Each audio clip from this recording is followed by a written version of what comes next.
Welcome to the Maximize Business Value podcast brought to you by Mastery Partners, where our mission is to equip business owners like you to maximize your business value and achieve the exit of your dreams, whatever that means to you. With insights gained from over 100 business transactions, we share real-world strategies, lessons, and expert advice to help you build long-term, sustainable value in your business. Each episode is hosted by one of our Mastery Certified partners. They're seasoned experts who've helped countless business owners navigate the complexities of growth, scaling, and building value. They bring first-hand experience, actionable insights, and a passion for helping you build a business that thrives. So let's dive in. Hi, this is Tom Bronson, and welcome to Maximize Business Value, a podcast for business owners who are passionate about building long-term, sustainable value in your business. If you spent any time around me, you've probably heard me say, exit strategy is just good business strategy. But for a lot of business owners, the word exit feels like a four-letter word. It just makes business owners squirm. They change the subject. They say things like, I'm not ready to retire, or that's way down the road. Look, I get it. I've been there. Well, not really. I start most things of importance in my life with the end in mind. But there is a truth. Whether you plan it or not, you are going to eventually exit your business. The only question is, how prepared will you be when it happens? So let's talk about why many business owners avoid that conversation and why I believe it's one of the most important conversations you'll ever have. Here are the top 10 reasons why business owners avoid talking about exit strategy. Number one, they think it means quitting.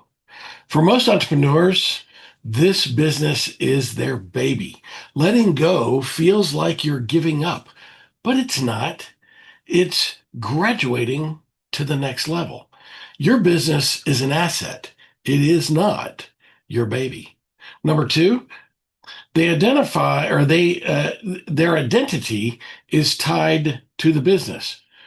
When your name is on the door, it's hard to separate who you are from what you do. That's why a well-planned exit includes a vision for what's next. What's next in your life? Number three, they're stuck in the day-to-day of the business. Now, most business owners are too busy putting out fires and keeping the lights on to even think about an exit strategy. But if you're always reacting, you're never preparing, and that day catches up to you, you look up, and COVID was 5 years ago, not just last year, and you realize, oh my goodness, I've been stirring the sauce. That's a term that I used back from when I had a pizza restaurant. If I caught myself stirring the sauce, that meant that I was working in the business and not on the business. Business owners just love to stir that sauce. Number four, they don't know where to start. Exit planning just sounds overwhelming, and honestly, without a guide, it sure can be. But just like building your business, you don't have to go at it alone. Number five, they're afraid of the valuation. Look, I've sat across from business owners who expected their business to be worth $10 million and found out that it was worth $4 million. Now that is a punch in the gut, but it's also a wake-up call. It's really important to understand where you are in order to understand and have a path to where you're going. Number five, and this is a hard one, it's emotional. I mean, it just is. I don't want to sugarcoat it. It's personal. Exit involves your legacy, your family, and your employees. It's okay to feel something. Just don't let those feelings stop the progress. Even Our clients that are the most logical engineering minds, when it gets to the date of the exit, they get emotional. Expect it. It's coming, no matter how emotional you might think you are.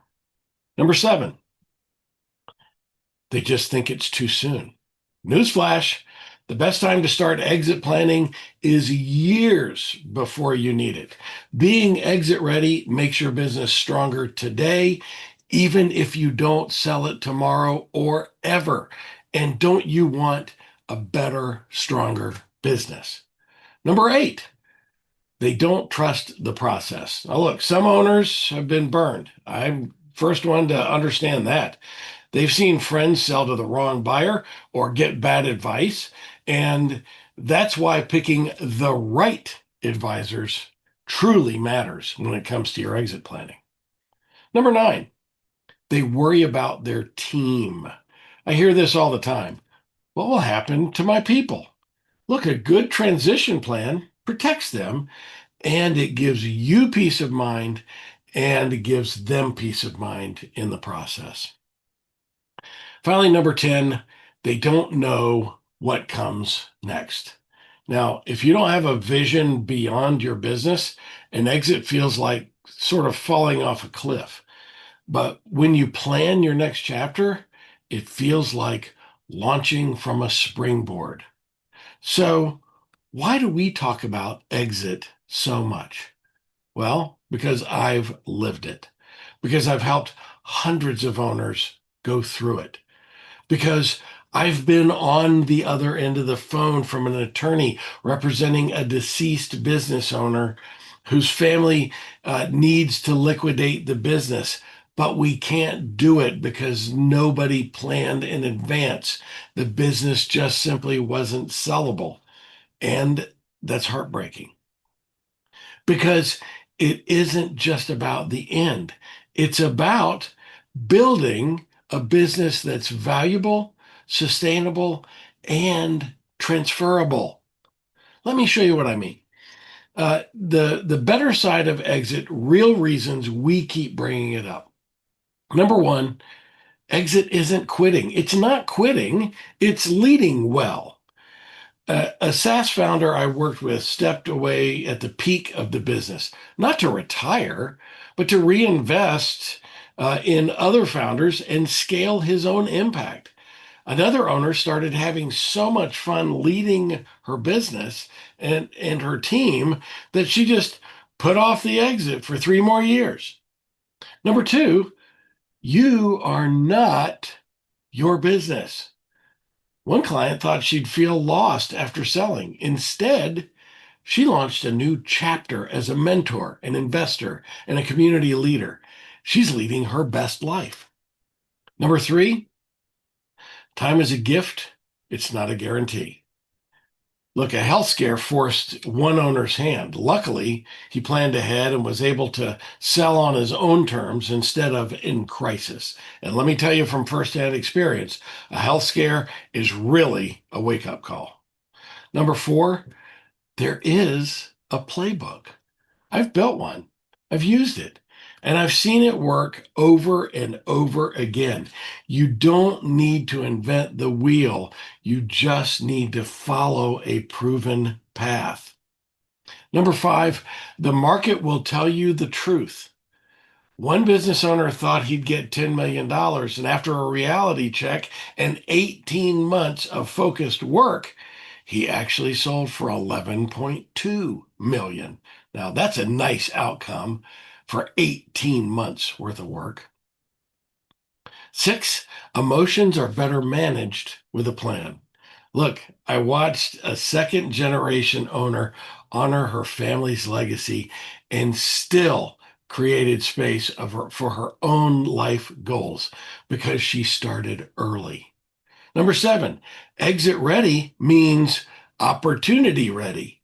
A young agency owner wasn't planning to sell until the perfect buyer came along.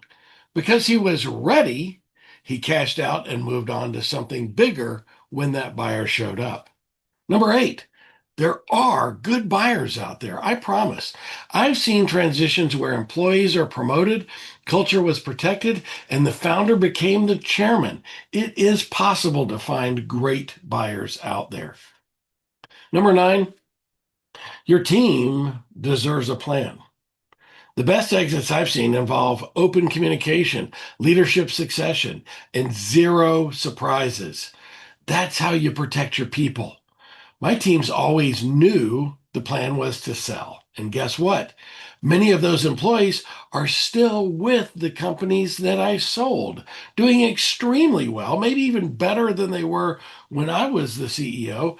And I'm helping impact the business owners. That's how I make future impact. Win, win, win, win, win. Everybody wins. Number 10, your next chapter might be better than you think. I've seen business owners start nonprofits, travel the world, or even enjoy a life that they didn't have time to before. The business is a chapter. It's not the whole book. Don't let it be the entire book. So here's the bottom line. You're going to exit your business one way or another. The only question is whether you'll do it on purpose or by default. That's why I won't stop talking about it, because exit isn't just a one-time event. It's the result of 1,000 smart decisions made along the way. So wherever you are in your journey, don't treat exit as a dirty word. The sooner you start thinking about your exit strategy, the better the outcome will ultimately be. And if you want to talk about building an exit-ready business that gives you freedom, options, and peace of mind, I'm here. You know how to find me, and you know how to find all my partners at Mastery Partners. Let's start a conversation. This, my friends, is the Maximize Business Value podcast, where we give practical advice to business owners on how to build long-term sustainable value in your business. Be sure to tune in each week and subscribe to our channel so you won't ever miss another episode. We'll see you next week. Thanks for joining us for another episode of the Maximize Business Value podcast. I hope today's conversation sparked new ideas on how you can continue driving value in your business. But remember, it's not just about listening. It's about taking massive action. Visit our website, masterypartners.com, for more resources. Grab a copy of any of the books in the Maximize Business Value series on Amazon or via the links below. And don't hesitate to reach out if you want to know how to apply these concepts to your business. So until next time, I'm Tom Bronson, reminding you to relentlessly execute while you maximize business value.